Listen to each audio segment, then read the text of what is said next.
Hello there, welcome back to the channel and to the Versus series, where I take a faction from two completely unrelated universes, throw them in the pot together and see who would win in a fictional war between said factions. In today's episode, which is quite heavily requested, sort of, I've had multiple people ask me for very similar matchups, and I kind of settled on this one because it was the one I kind of had in the back of my mind. And so this is what we're getting. And that is the Galactic Empire of the Star Wars universe versus the Imperium of Man of the Warhammer universe. Two factions that are massive. Really massive. Both with like 40 years worth of lore to back them up. And are insanely complicated. So, disclaimer out of the way. I'm going to try and condense 40 years of lore for both factions into no more than 10-minute segments.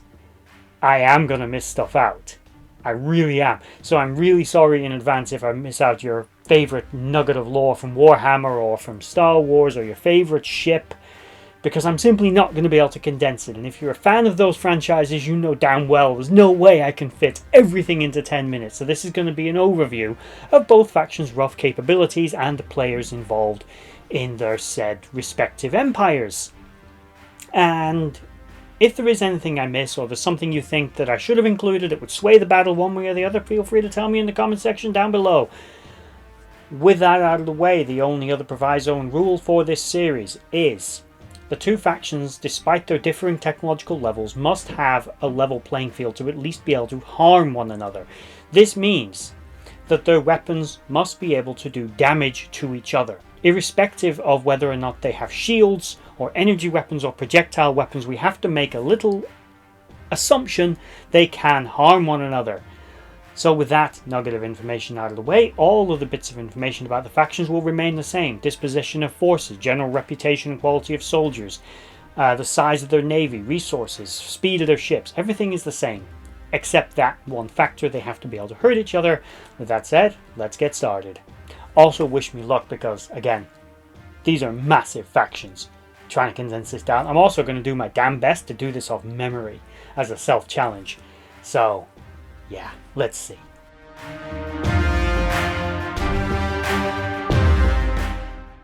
Let's start with the Galactic Empire. The Galactic Empire, of course, is the successor state for the Old Republic and for the Confederacy of Independent Systems in a way as well. It's an autocracy ruled by an emperor who is all-powerful. It has vast resources and huge, almost unlimited amounts of manpower. It controls millions upon millions of star systems, countless quintillions of citizens, and has some of the most advanced and best technology around. It does suffer from a few failings, however, which we will get to, but generally speaking, it is one hell of a force to be reckoned with. We'll start with the basic structure of the Empire. Of course, we have Emperor Palpatine at the top, who is without a doubt the untouchable leader. Underneath him, you've got his sort of the Imperial Senate that he kind of ignores, all the Grand Moffs and other governors that kind of rule and administrate the Empire in his stead. People like Tarkin and Vader, who's his enforcer. Both Vader and Palpatine should be noted, are both Sith Lords. Now, a Sith Lord, in case you're not familiar, is basically a space wizard who's evil. To put that better, they're basically Dark Jedi. They have a connection to the Force, and it allows them to present abilities that are beyond those of a normal person. These include some limited telekinetic and telepathic abilities, precognition, things like enhanced speed, force lightning. It depends on which faction really you're going with. But basically, they're damn powerful, they're hard to kill, and they're basically magical. Thanks, Metachlorians. Below them, of course, you have the military. The military is the main administrative structure of the entire empire. The empire is very bureaucratic, but it is basically run by a bunch of idiots. Let's face it, let's call it what it is. Most of the people that run the Galactic Empire are morons. Tarkin, all that's said about him, he ain't the best leader. The Tarkin Doctrine, which is basically ruled by fear because you can never truly hope to control an empire as big as the Empire through force alone, didn't work. In fact, it did the exact opposite. The Tarkin Doctrine was a mistake. It's always a mistake to rule by fear. It always comes back to bite you in your proverbial ass, which it did. And let's put that aside. Basically, there's a lot of nepotism within the Empire, and people are constantly fighting for more power and respect from the people above them. The people above them are constantly worried that the people below them are going to stab them in the back to take their place. It's a Sith philosophy instigated by the Emperor and Vader to keep people fighting amongst themselves, in theory to bring the best and the brightest to the top. But when you're not talking about Sith, what it actually does is bring the most treacherous and manipulative and sycophantic to the top. However, there are some individuals such as Thrawn, who is a competent military commander, and Vader also, it should be pointed out, is also an excellent military commander. These two individuals pick up a lot of the slack that the others create. In terms of the military structure itself, though, it operates much like a navy. There are two principal parts of the Empire, and I know there are others, special forces, elite units, etc., but we're going to have to focus on the main units. There's the Imperial Navy, and there is the Imperial Army. They are distinct, and they are exactly how they sound. The naval component is ships, army component is troopers. They fight on the ground, the ships fight in space, and sometimes bombard the ground. The naval asset is the more important one of the two. I'm sorry for those Imperial Army fans, but it is. Without the Star Destroyers, you can't get around, and there's a good point, the Star Destroyers. Gigantic, kilometer-long, massive, wedge-shaped machines of death. I personally absolutely love the Star Destroyer. Now, there are many classes of Star Destroyer, but the principal one is the Imperial class Star Destroyer. There's the Imperial 1 and Imperial 2. I think the Imperial 1 is better personally, but the Imperial 2 fits in with that stupid Tarkin Doctrine a lot better. All that being said, both vessels are incredibly powerful and are basically the same ship. Just one has better point defenses and the other one has better shields and bigger guns. They're effectively the same vessel, though, otherwise. There are a few other classes, however, of Star Destroyer available to the Empire. One will be the Super Star Destroyer, like the Executor, but they have maybe 25 of those. There's also about 25,000 of the Imperial class Star Destroyer, but for every one Imperial class there are many others. There is the Quasar class, which is a light fighter carrier. There are Venators. I assume Venators still floating around that haven't been scrapped yet, although the Venator class Star Destroyer has mostly been decommissioned by this point. And many of the old CIS vessels are probably in the hands of rebels or have also been decommissioned, so those probably aren't readily available in any significant numbers to assist the Empire. Every single Star Destroyer does carry a fighter contingent, mostly because of a serious lack of point defense systems. It's not considered that an average starfighter will be a significant threat to a Star Destroyer, so therefore they don't carry defenses against them. This is a monumental mistake because it actually is possible to pack weapons onto starfighters that can do damage. So just having even just a couple of point defense cannons would have made all the difference, but you know, idiots. Tarkin Doctrine. Rule by fear, not by efficiency. The Star Destroyer is actually one of the most inefficient vessels in existence. It carries far too many crew members for a ship of its size. It's low on automation, but is very labor and manual control intensive. As a result, the ship, although is very powerful in a pitched battle, it is a logistical nightmare to keep there in general, but is a phenomenally powerful ship. Its principal guns are big, heavy batteries of quad turbo lasers. Now these basically, despite being called lasers, are actually a type of plasma weapon. So we'll have to hurry this along, I think, a little bit. I could spend literally all day talking about Imperial Star Destroyers. I bloody love them. Each one has about 75 TIE fighters on board. These vary in class. There are many different classes of TIE fighter, but I am only going to include the ones that have appeared in current canon. So we've got the standard Imperial TIE, TIE Interceptors, TIE Defenders. There's a few others like the Bomber, but generally speaking, those are your principal fighters, and those will be the ones that go on ground attack, patrol, and fighter intercept, and as well as strafing runs to basically attack other targets. In addition to the admittedly formidable Star Destroyers, there are a number of smaller auxiliary ships that do make sense for the Empire to have when you put it into the equation. As I said, the Imperial Star Destroyer has one major weakness. Forgetting its labor-intensive, sort of resource-heavy construction, the ship's lack of point defense systems is its biggest weakness. Now, you can hit a fighter with turbo lasers. However, It's not easy. You've got to basically carpet bomb space in the hopes of hitting them, which is fine. It does work, but it is wasteful when really your principal goal should be to try and take out either the space station, planetary base, or big capital ship that you're actually trying to shoot at. But instead of being able to shoot at that, you're shooting at the small fighters. That's why they carry the TIE fighters, however, to intercept those. But there is some people within the Empire who are smart enough to know that you do need some kind of defense. So they have picket ships. There are many different classes, like the Arquitins class, things like that. But generally speaking, these are small ships with a few bigger guns, but mostly they're like corvettes and destroyers. They have fighter intercept capability. They may carry a small number of fighters on board themselves, but they are there to actually work as a screen for the larger, more powerful Star Destroyer to defend it against the smaller vessels. One of the more impressive pieces of technology the Empire has at its disposal in the Star Destroyer line are the Interdictor class Star Destroyers. These vessels basically are an area denial weapon. They're not powerful in and of themselves, but they work well as part of a group. They prevent vessels entering hyperspace, and they cause your enemy to stay where they are so you can blast the hell out of them. They can also prevent ships from entering the area, but generally they're good for it as a general area denial technology. The most impressive weapon, we've got to put it out there, is the Death Star, however. Now, the Empire had 2 of these, and I'm going to be generous and say they've still got 2 of them. There was always a plan to build both, and they've still got them, because the Rebel Alliance, rebel scum, they're not around. Bugger them. There's only these ships. So let's say they have a couple of Death Stars. Death Star 2 is better than Death Star 1. It's bigger and more powerful, and the main gun has a faster recharge cycle. So, they got 2 of them. And the Death Star can destroy a planet, an Earth-sized planet in a single shot. That is an insane amount of power.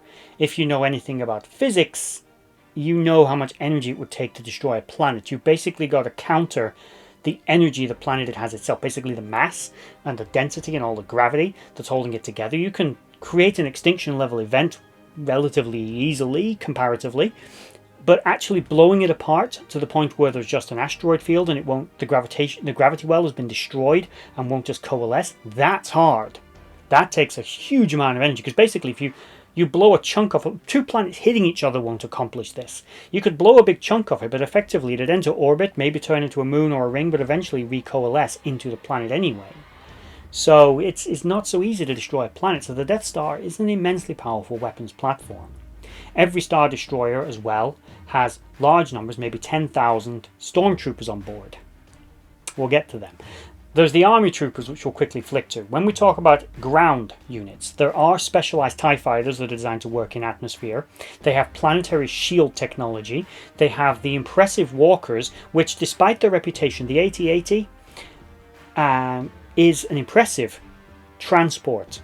Let's remember, it's not actually a tank. Neither is the AT-ST. These vessels, these vehicles are actually designed to transport people and work more as a policing unit and augmentation to larger forces. The army does actually have dedicated armored vehicles and tanks that are far more efficient at that kind of engagement, but the AT-AT gives height. It means that you've got good ground clearance and you can get past your enemy quite easily with the AT-AT. It's a very impressive weapons platform, but it is mostly a transport, with a few variants that do other things that are more heavily armed, better defended. They do have and are seen to have very impressive armor that can withstand huge amounts of impact, but they are principally a transport. That armor is really there to protect the troopers inside. There are also, of course, hover sort of transports and things like that, which are useful for getting around local areas, as well as other ones that are designed to come from ship to ground, and various other things, including deployment vehicles for these things. All the things you would basically imagine they would need. The army itself is massive in number, millions upon millions, probably potentially billions of soldiers in the army, plus the stormtroopers who can augment them, but the army do the ground fighting. Stormtroopers are more trained for ship discipline and not so much for occupation, although they are occasionally doubled in that duty, but for shipboarding action, which we see them of course do. So let's get to what is going to be the elephant in the room, and that is stormtrooper accuracy. I'm going to play what I think maybe is devil's advocate, but I don't think so, but give me a moment. Stormtroopers, they're not that bad of a shot. Think about various things that they did. When they board the rebel ship trying to get hold of Princess Leia and the design plans for the Death Star, if you actually look at the number of dead stormtroopers, think about it, the defenders have every advantage. The stormtroopers take far fewer casualties. It's not just because they've got interesting, crappy plastoid armor, but it's actually because the way they move, they get out of that bottleneck and they fan out. Something the rebel soldiers don't do. They kind of stand out in the open. There are far more dead rebels at the end of this than there are stormtroopers. And someone else called E.C. Henry actually did a video on this, far more detailed than I'm going to explain here, but he counts the blasts. The number of shots fired by rebel to stormtrooper, the rebels miss more often. The stormtroopers hit more often. Just because one clumsy stormtrooper hits his head in a doorway and probably gets reprimanded for it, doesn't mean they're all that stupid. The stormtroopers are actually not bad shots. Later on, when they're trying to shoot at the escaping rebels from the Death Star, they're actually waiting. They want them to escape. They're not trying to kill them. They've probably been ordered by the station commander or by Vader himself not to actually kill Luke, Han, and Leia. They're to let them escape. There's a tracking device aboard the Millennium Falcon. Why would they want them to not escape? Of course they want them to escape. But I think they're actually better shots than we give them credit for. Of course, there's a bit of variety in this, human error, etc. The training is certainly not on par with that of the old clone troopers, but it's still good. That is the Empire in a nutshell. The vessels I'm going to not necessarily exclude, but say they've got, but only in limited numbers, of things like the Mandator class and some other sort of high-yield weapons. I'm not going to include the Zeisting class, simply because that's from the sort of new Empire that forms later after Palpatine's death, and we're only going to assume that they have the resources and tech available at the height of their power, which they're going to need for fighting the Imperium, let's face it. So they don't have the Zeistons, because those things are stupid anyway, but they would actually be a great advantage if you put them in context here, but they can't have them. That's the rule. They can't, because well, they can't. That's after the fall of the Galactic Empire and after all the warlords are all gone. But they've got the Executors, they've got the Imperial class Star Destroyers, they've got all the picket ships, they've got at least 25,000 of these things, plus the Kuat drive yards and other places churning out more. They've got a whole galaxy's worth of resources pumping into this war machine. Billions upon billions of members of the Empire working from the bureaucratic level to the soldier level. So they've got a lot going for them, plus a few space wizards. And so just to point them out, because I forgot to include them, are the Inquisitors. The Inquisitors are basically lesser dark side users. They're not Sith, but they're somewhat more like Dark Jedi. They still have Force abilities, but they're nowhere near as powerful as a Sith Lord. But they are nonetheless powerful, and they're going to be very useful, and they're very dangerous, and are notably very ruthless individuals. Righty then. With the Galactic Empire out of the way, as I'm sure I've missed plenty out of it, let's start with the Imperium of Man, and oh my god, this is going to be difficult to condense into anything resembling a short form video. The Imperium of Man is huge.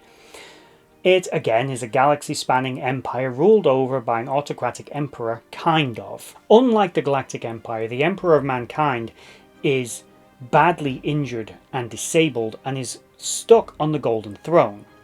Although he is conscious, somewhat, and the Custodes, his personal guard, and certain other select individuals such as Rabute Gilliman have been able to communicate with him, it's very fractured and very limited. So as powerful as he is, and he would definitely be a major impact on this, similar to the great Sith Lords of the Galactic Empire, he has phenomenal powers, probably greater than those of the Emperor of the Galactic Empire. But his energies are focused on keeping his empire together and controlling what is basically the beacon that keeps the entire empire working. Without him there, the Empire would potentially fall apart. So, he's out of the equation. He's there, they're going to protect him, but he's out of the equation. In fact, he's so out of the equation, they're going to need to protect him so badly during this conflict that the Custodes, you can basically take them out of the fighting. They're going to stay at the Imperial Palace and they're just going to protect the Emperor of Mankind. As they should, that's their job. So, who else is in this structure? Of course, we've got the High Lords of Terror. They're similar to the Imperial Senate, only they've got actual power. Somewhat. Answerable to the Emperor. They've also got similar individuals such as the Inquisitors, their own version, the Inquisition. The Inquisition are more dogmatic. They're more about maintaining the cult of the Emperor. which isn't really going to factor in much here, but they will consider the Empire to be heretical, and it would be very likely them that would send the Imperium after the Galactic Empire. But in terms of military asset, there's not much there. They will take charge here and there, but generally speaking, they don't get involved. So, what else have we got? We do have, recently in the current setting, the return of Roboute Guilliman, one of the Primarchs, one of the ones that didn't fall to chaos, and, of course, we recently have the return of another, the Lion, but he's not done much yet, so I'm actually going to exclude him, because it makes it simpler if Roboute Guilliman is the one in charge. Fight me if you don't like it. It's my video. Roboute is a very balanced individual, unlike some of the other Primarchs who were very, very good at very specific things, like Vulcan was a fantastic engineer, the Lion is a great warrior, etc., etc. They've all got their own personal skills. Roboute is very balanced. He's not a particularly brilliant tactician. He's not a brilliant fighter. He's not psychically gifted.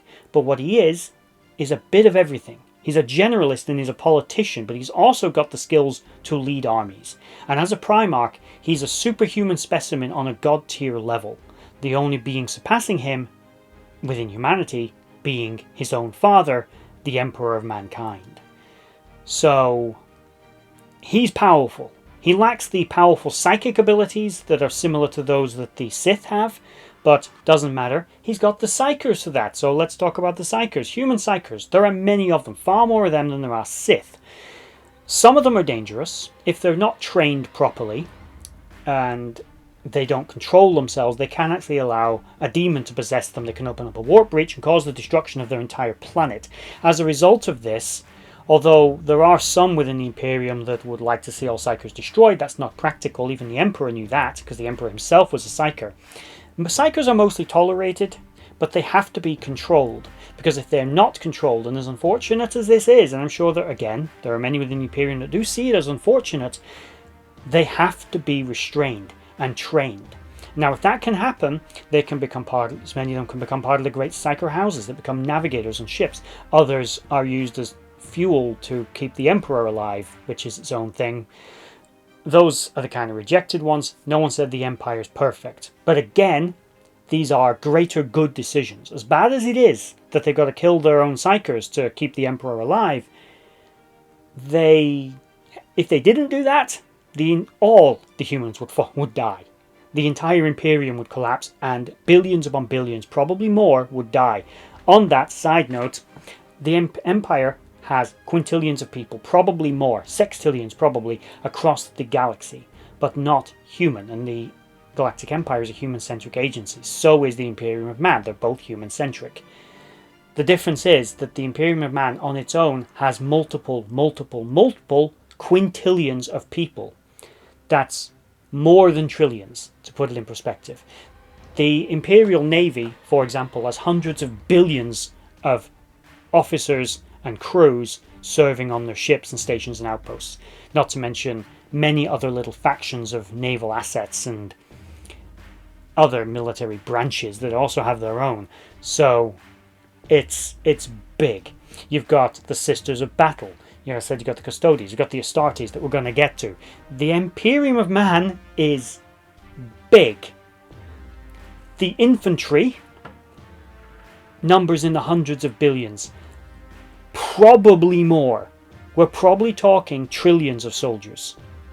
Not to mention they're not against conscription and getting more people into it. And quite frankly, when one of the planets is under attack, the people will defend it just like the army will. So the Imperium is prone to infighting. It's got its problems, like sacrificing Psykers to keep the Emperor alive, but it works, it's functional, and it does come together when it needs to. And the resources it wields are similar, I would say, to those of the Galactic Empire in terms of raw materials they've got to sustain their war machine. So let's talk about that war machine. Again, let's quickly go over the Astartes. The Astartes are an elite unit of transhuman super soldiers. Genetically augmented soldiers with the best equipment, the best armor, even some cybernetic enhancements in some cases. Some of them are even Psykers. They are virtually immortal. They can heal from almost anything. Some of them have been seen to survive head injuries that literally take out half their brain and live. They are physically very strong, practically immortal, living for thousands of years. They are practically the perfect soldier.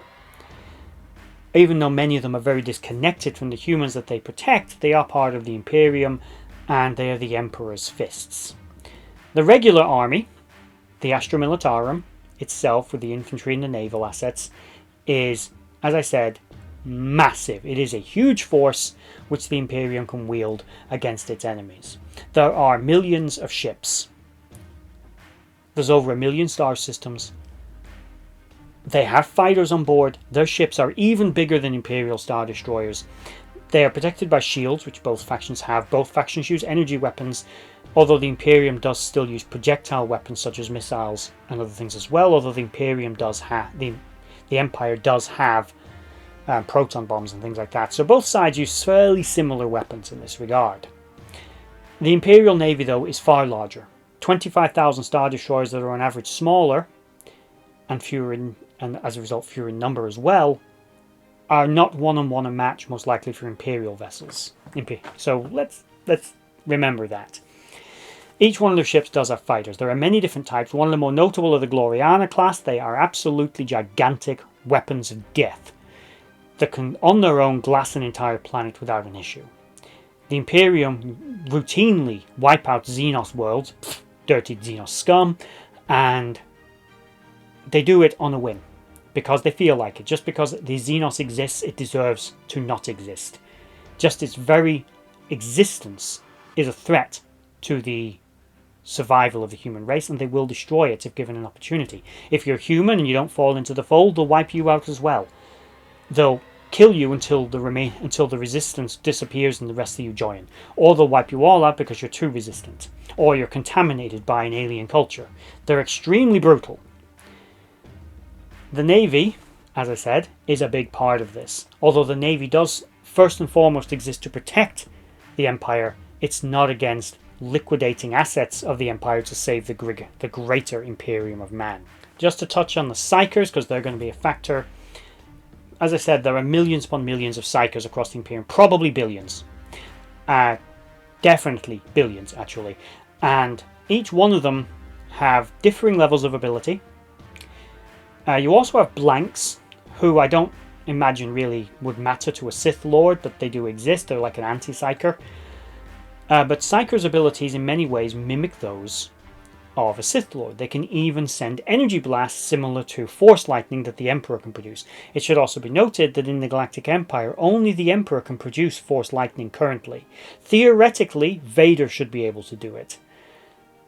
But practically, because the Emperor designed his suit to be vulnerable to Force Lightning to prevent Vader turning on him so easily, and because he lacks organic hands to sort of launch it, he can't actually fire it the same way the Emperor could. Maybe if he took his prosthetic off, he could fire it out the nub, which is something I always wondered if he could actually do.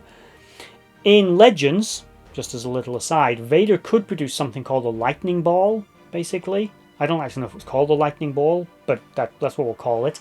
But whereas instead of projecting the Force Lightning directly out of, say, his hand, he'd sort of create it in front of him, away from his body, and throw it, or produce it wherever it needed to be. Although he could only do this under certain circumstances, and it took a lot of effort. So we'll just assume he can't do that. But that was something he could do in Legends. Similar to Count Dooku or Emperor Palpatine, he would have been able to do it if he didn't have the cybernetic components, but he has the cybernetic components, so he can't. So only the Emperor can do that. But the Imperium has billions of Psychers, probably amongst them millions can produce energy blasts.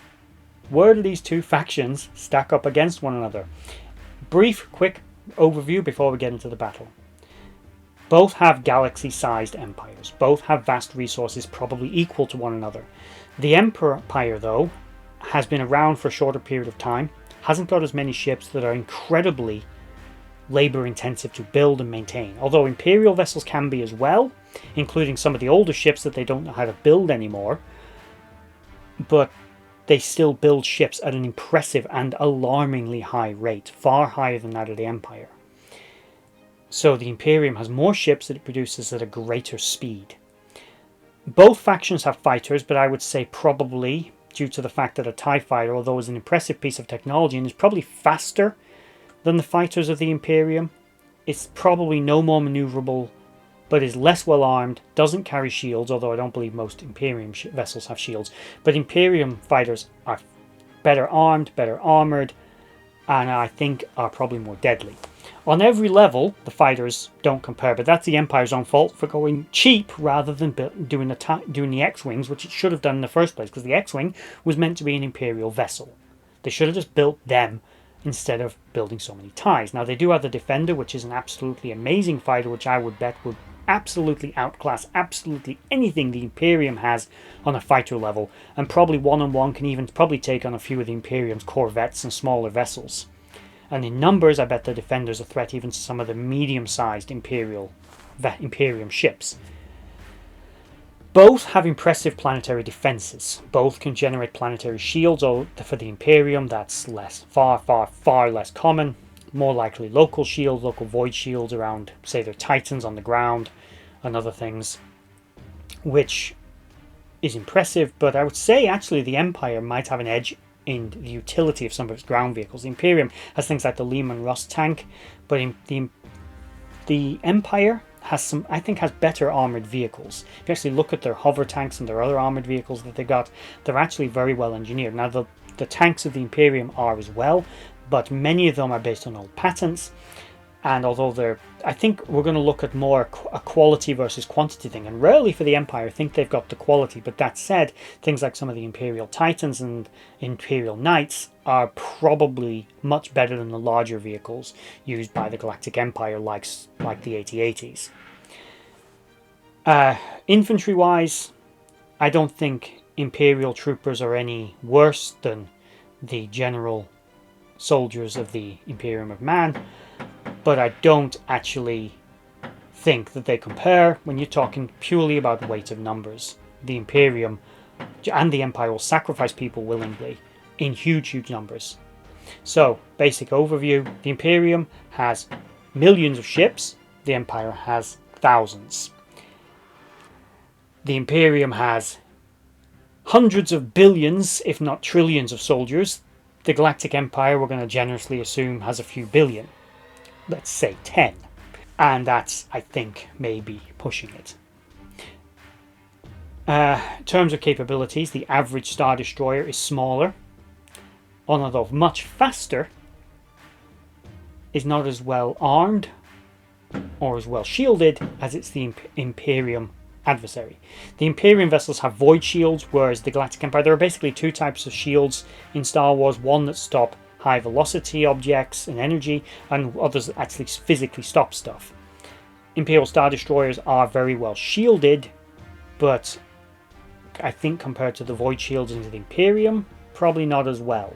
But that said, the big guns of the Star Destroyers are no joke, and I think the shield stripping abilities of the ion weapons they have, combined with the heavy guns of the Star Destroyers, it's something.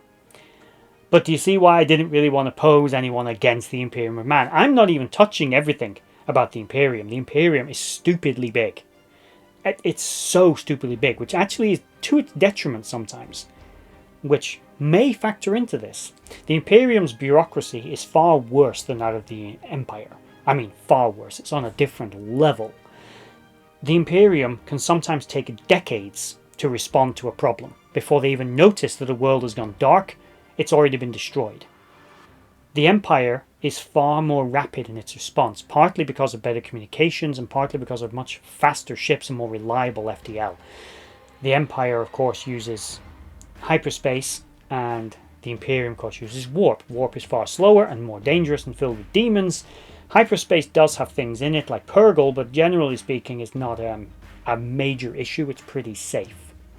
So that's the general overview of both factions. Now let's see who actually win in a fight. So straight off the back, an Imperium expeditionary force maybe runs into something of an outreach of the Empire, an outbound flight, shall we say. They run into one another, and the Imperium suddenly becomes aware there's a load of humans that are not compliant with the Imperial cult, and as I said, the Inquisition's not happy about that, so off you go.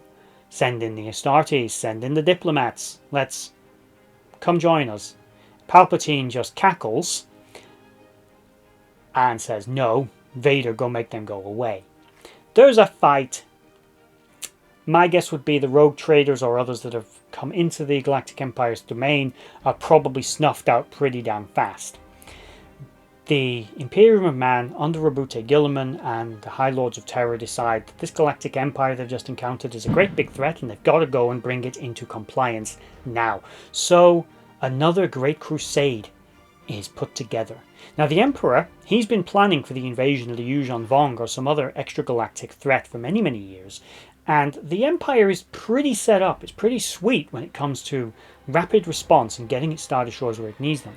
But the Empire and the Imperium are both trying to control their territory and defend it. Now the Imperium is of course defending against orcs and Tyranids and others. But the Empire is more suppressing its population, including many of its human worlds. So they're not going to be able to actually commit as many forces directly. They'll have to sacrifice some of their provisional territory, their outer areas, but they still need to control them. They'll likely send in smaller ships like the Quasars to do that, and bring in the Imperial Star Destroyers to fight the Imperium of Man. As a result, the Empire deploys quickly, far more quickly than the Imperium is able to do, and they strike first. They hit several Imperial worlds, devastating them, and either destroying them, crippling them, or sometimes completely obliterating them. But the Imperium, so what? 10 billion people have just died. Give it 5 minutes, 20 billion have just been born. Oh well, we're fine. So they're like, right, let's get the army. They start recruiting. They start sticking them all into the ships. They send in the fleet. It takes a while to get there. But now, an Imperial crusade has been launched, with Rabute Gilliman leading it, against Vader running the side of the Galactic Empire, along with Thrawn, because although he's, kind of lost out of the galaxy at the moment, we'll say he's there. Vader goes on the attack, but he gives Thrawn the duty of defensive warfare. Keep these worlds in compliance, use your forces to maintain a harrying force and keep our worlds secure. Our ships are faster, so we should be able to easily do it. Now at first, it's working. The Imperials are running rings around the Imperium of Man. But the Imperium of Man simply doesn't care. It concentrates 1,000 ships at one system, 1,000 in another, 1,000 in another. They've brought 1,000,000 ships to this battle without much in the way of a problem. Just because the Imperium has millions of ships. And although this has drained several of their sector fleets, Gilliman knows he needs to overwhelm the Empire. He knows how much faster their ships are. And he knows he needs the numbers.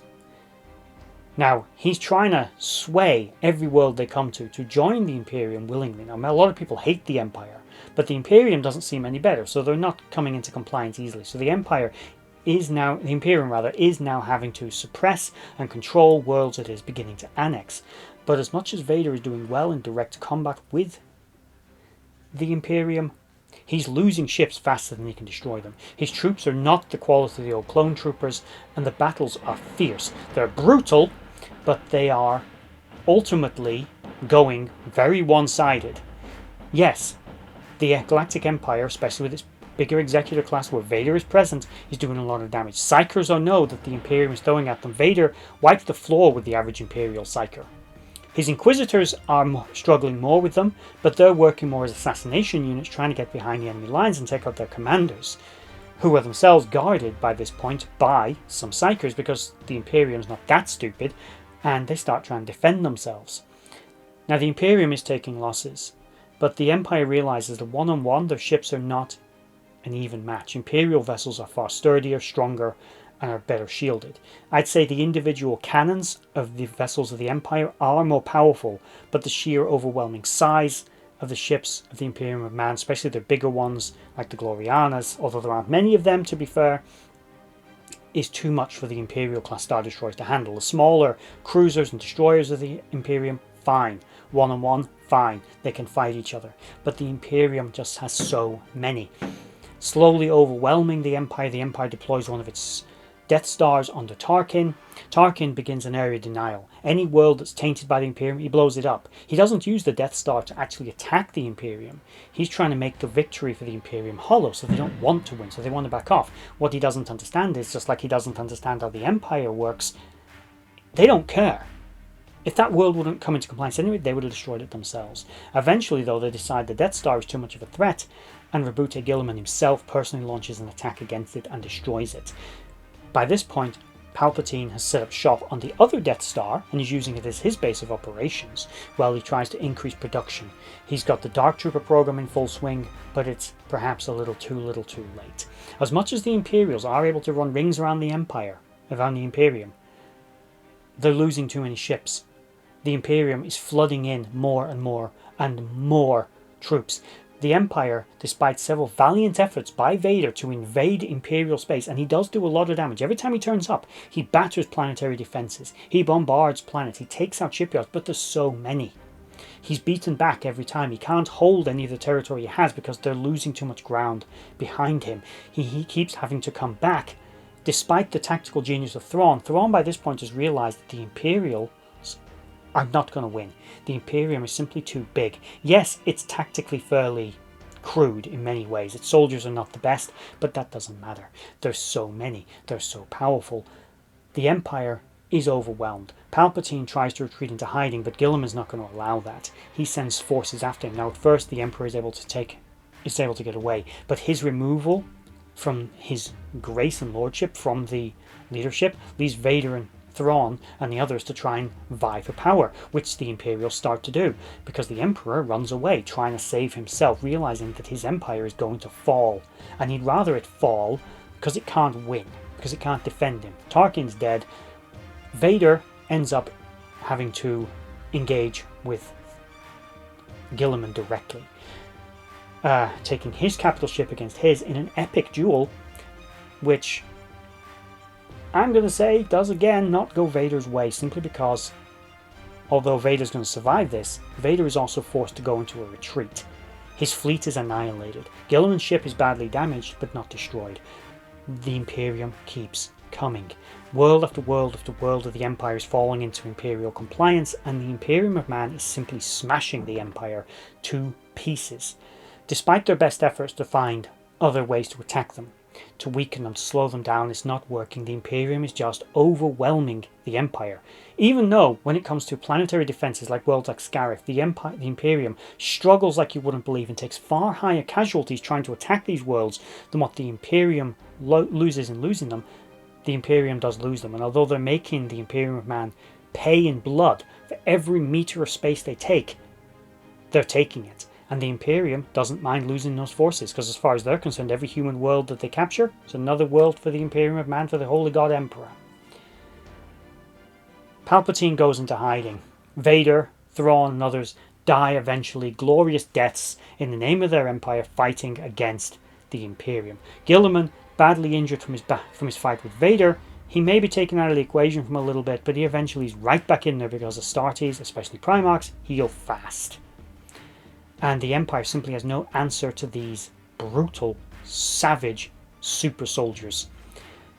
And despite the fact that the Empire has been able to fight the Imperium to a point where the Imperium can't necessarily replace its ships as quick as it's losing them, it's on and off roughly even par. For every ship destroyed, they build another. The Empire can't do the same. They started out with 25,000. The Imperium started out with millions. Even if they only sent 500,000, not 1,000,000 like I suspected they probably would to overwhelm an entire galaxy, doesn't matter. The Empire simply can't fight an enemy on that scale, that fights the same way they do, with the same savage brutality, without any regard for loss. So I'm thinking this goes to the Imperium. And let's face it, I think we all knew that was the way I was going to go, because that's why I didn't want to have anyone fight the Imperium, because it's too insanely big. The Galactic Empire would eventually fold into this. And although Palpatine would go into hiding, probably in wild space somewhere, or in the unknown regions again, and try to make his empire, we can perhaps have a thought that he'd create the Zeiston class and try to rebuild his empire out there. The Imperium would never give up. I mean, literally never give up trying to find him. The Emperor of Mankind, despite the fact he's kind of out of it, would be able to sense that Palpatine still exists. And despite Palpatine's best efforts to probably eliminate this individual, he's protected by some of the best super soldiers in the universe. Not just the Custodes, but we're talking like powerful assassins, general warriors, his sons, or son in this case, all the Astartes, not to mention the trillions, in fact I think quintillions of people that live on Earth. He's not an easy man to reach. So yeah, I think this goes as an Imperium's victory over the Galactic Empire, and eventually Palpatine's going to be found and killed, and the second Death Star will either be captured or destroyed. Probably not before Palpatine does some damage though. If he does go and make the Zystons and his little Dark Empire and come back with some level of a vengeance, he'd probably inflict a lot of damage very quickly, especially with ships like the Zystons, but my feeling is it's going to be again too little too late. We saw that a collection of freighters and cargo ships and a few cruisers were able to take on his Zyston fleet. Maybe not in the pitched battle per se, but nonetheless. The flaw of the Sith is always going to be their inherent arrogance and weakness. So, I think this goes to the Imperium, but let me know in the comment section below if on the end of this incredibly long video you've stuck with me to how this battle would ultimately go. I don't think the Imperium... I don't think the Empire has the quality of technology or the numbers to fight something like the Imperium of Man that technologically I suspect rivals it, has similar capabilities and a similar level of ruthlessness, if not a higher level of ruthlessness, not to mention a numerical advantage on a scale that is almost beyond comprehension, despite several extremely skilled commanders like Thrawn, like Vader, maybe even the Emperor himself. The Empire simply doesn't have the numbers. They'd win battles, they'd inflict damage, they'd weaken the enemy fleets, but they'd never be able to destroy enough of the Imperium to make it stop. I don't even think they could inflict enough damage for the Imperium of Man to think this war isn't worth fighting. Not when they've got weapons like the Death Star that represent a permanent, continuous threat to the Imperium of Man. However, if we were to go with the Empire from Legends, which I'm not going to because, controversial opinion, I actually prefer the modern canon. It's a bit more rational. I found the Legends continuity to be far too contradictory and too many overlapping stories, and it was too out there. But if you were to sort of factor in many of the powerful weapons, some of the really stupid ones, which they had in the old Empire, the old continuity, maybe that could stand more of a chance. But even then, I don't think so. The Imperium's just simply too big. It's the largest faction I can think of in any science fiction setting. I think you would need a technological advantage over it, a significant one, to actually be able to bring it to its knees. So a race within their own setting like the Necrons could probably do it if they get their shit together. But generally speaking, nothing I think in the Star Wars galaxy could do it on its own. Maybe if the whole galaxy came together and fought them, but bear in mind the whole galaxy has been suppressed under the Empire and doesn't have any militaries to speak of to come to their aid. So I think the Empire is losing, but let me know in the comment section below if you disagree and you think the Galactic Empire should win this. Or something that I've left out, because I know, again, 40 years of lore I can't condense into a video even this long. I can't get everything in there. If I've missed something, let me know in the comments section below. If you made it over to this video, I thank you for watching. I hope you enjoyed it. I hope you have an opinion of your own, same as mine, different, or even if you have the same one, you get there via a different means. Let me know in the comment section below, and thank you for watching. Bye bye.